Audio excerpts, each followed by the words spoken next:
12. Then please, Hannah said gently, return to your own work. At once Yumi left the room, but this left Hannah with the white man alone. She might have been too afraid to stay had not her anger at Yumi's stubbornness now sustained her.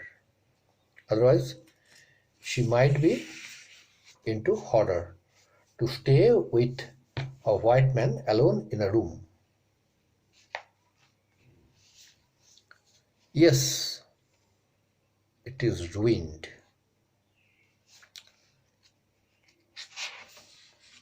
Stupid Yumi, she muttered fiercely. Is this anything but a man, and a wounded, helpless man? In the conviction of her own superiority, she bent impulsively and united the knotted rugs that kept the white man covered. Then she had his breast bare. She dipped the small clean towel that Yumi had brought into the steaming hot water and wiped his face carefully. The man's skin, though rough with exposure, was of a fine texture and must have been very blonde when he was a child. Yes, Hannah now felt the initial dissatisfaction went off. While she was thinking these thoughts, though not really liking the man better now that he was no longer a child, she kept on washing him until his upper body was quite clean. But she dared not turn him over, because on the backside there was the bullet mark. Where was Sadao? Now her anger was ebbing and she was anxious again, and she rose, wiping her hands on the wrong towel. Then, lest the man be chilled, she put the quilt over him. Sadao, she called softly.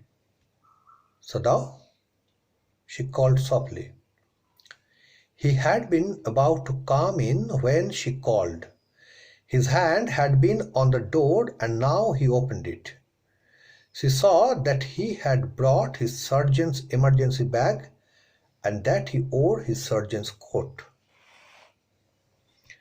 You have decided to operate, she cried. Yes, he said shortly.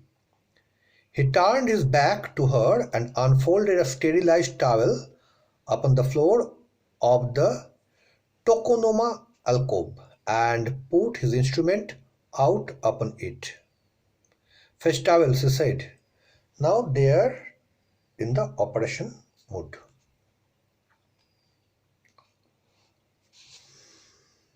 She went obediently, but how anxious now, to the linen shelves and took out the towels. There ought also be old pieces of matting so that the blood would not ruin the fine floor covering. Of course, because they are going to operate him, so blood would come out. She went out to the back veranda where the gardener kept strips of matting with which to protect delicate shrubs on cold nights, and took an armful of them. But when she went back into the room, she saw this was useless. The blood had already soaked through the packing in the man's wound. They packed the wound with the sea moss we found at the beginning and had ruined the mat under him. Oh, the mat, she cried. Yes, it is ruined, Sadao replied, and as though he did not care. Help me to turn him, he commanded her. She obeyed him. She obeyed him without a word, and he began to wash the man's back carefully. Yumi would not wash him, she said. Did you wash him then? Sadhu asked, not stopping for a moment his swift, concise movements.